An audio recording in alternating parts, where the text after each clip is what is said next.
വചനവീഥിയിലൂടെ father ജെ.ബി. Puthur.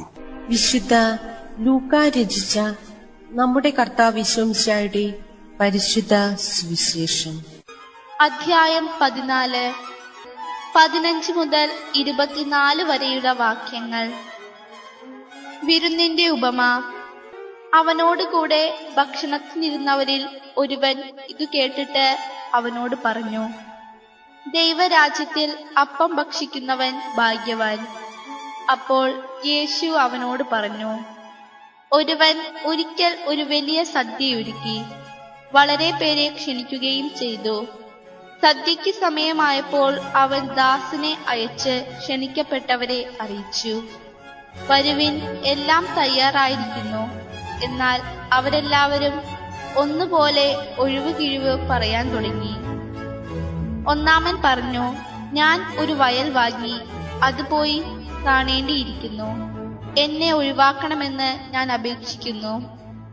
മറ്റൊരുവൻ പറഞ്ഞു, ഞാൻ 5 ജോഡി കാളകളെ വാങ്ങി അവയെ പരീക്ഷിച്ചു നോക്കാൻ പോകുന്നു, എനിക്ക് ഒഴിവ് തരണം എന്നപേക്ഷിക്കുന്നു.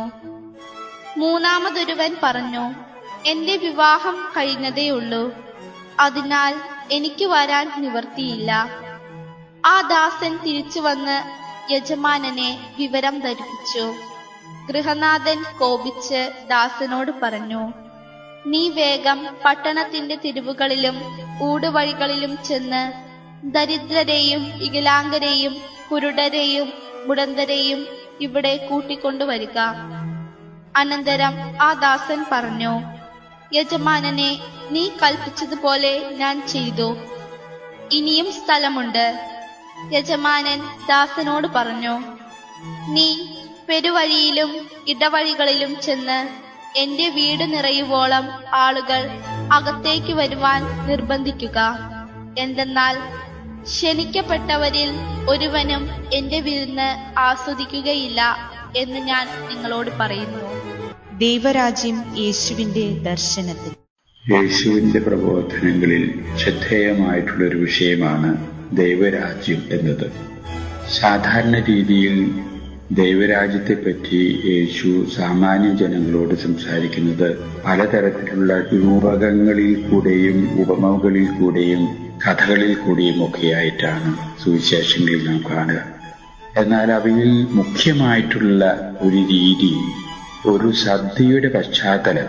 ആ പശ്ചാത്തലത്തിലാണ് ദൈവരാജ്യത്തെപ്പറ്റി ജനങ്ങളെ യേശു അറിയിക്കാൻ ഇടവരുന്നത്. ഇന്നത്തെ സുവിശേഷത്തിലും അങ്ങനെ ഒരു സദ്യ, ഒരു വിരുന്നിന്റെ പശ്ചാത്തലം നമ്മുടെ മുമ്പിലേക്ക് യേശു കൊണ്ടുവരികയാണ്. ആ സദ്യയിലെ പങ്കെടുക്കാൻ വേണ്ടി ക്ഷണിക്കപ്പെട്ട വ്യക്തികൾ, പക്ഷേ ക്ഷണിക്കപ്പെട്ടവർ അതിൽ തന്നെ പറഞ്ഞാൽ ബാലിശ്യമായിട്ടുള്ള ചില കാരണങ്ങളെ ഒഴിവൊഴിവ് പറഞ്ഞ് അവർ ആ സദ്യയിൽ സംബന്ധിക്കാൻ വിസമ്മതം കാണിക്കുന്നു. തീർച്ചയായിട്ടും അത് കുടുംബനാഥന് വേദനാജനകമായിത്തീരുന്നു. ഇവിടെ കുടുംബനാഥന്റെ വേദനയല്ല പ്രധാനപ്പെട്ട വിഷയം. ഇവിടുത്തെ ശ്രദ്ധേയമായ വിഷയം, ക്ഷണിക്കപ്പെട്ട വ്യക്തികള് അവരുടെ ക്ഷണത്തിന്റെ സ്വഭാവം മനസ്സിലാക്കി ഉത്തരവാദിത്വപൂർണമായി പ്രവർത്തിച്ചില്ല എന്നുള്ളതാണ് ഇവിടുത്തെ സൂചന. ഉത്തരവാദിത്വപൂർണമായി പ്രവർത്തിക്കേണ്ടിയിരുന്നവർ ആ ഉത്തരവാദിത്വം അവരുടെ ജീവിതത്തിൽ കാണിക്കാൻ ഇടവരാതിരുന്നു, ബാലിശമായിട്ടുള്ള ഒഴിവുകൾ പറഞ്ഞുകൊണ്ട്. ഇതാണ് ഇവിടുത്തെ ശ്രദ്ധേയമായ വിഷയം. യേശുവിൽ വിശ്വസിക്കുന്ന നമ്മളെല്ലാവരും തന്നെ അങ്ങനെ ക്ഷണിക്കപ്പെട്ടവരാണ് ദൈവരാജ്യത്തിലേക്ക്.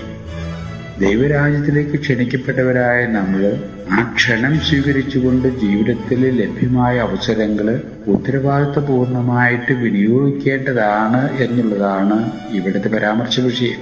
അതിന് നാം തക്കതായിട്ടുള്ള ഉത്തരവാദിത്വ ബോധത്തോടുകൂടെ വർത്തിക്കാതെ ലാഘവബുദ്ധിയോടുകൂടെ അലസതയോടുകൂടെ മടിയോടുകൂടെ നാം ജീവിതം കഴിക്കാൻ ഇടവരുമ്പോൾ അതിൻ്റെതായിട്ടുള്ള ഭവിഷ്യത്തെക്കുറിച്ചുള്ള ഉത്തരവാദിത്വം നാം ഏറ്റെടുക്കേണ്ടി വരും എന്നുള്ളതാണ് ഇന്നത്തെ സുവിശേഷത്തിന്റെ സന്ദേശം.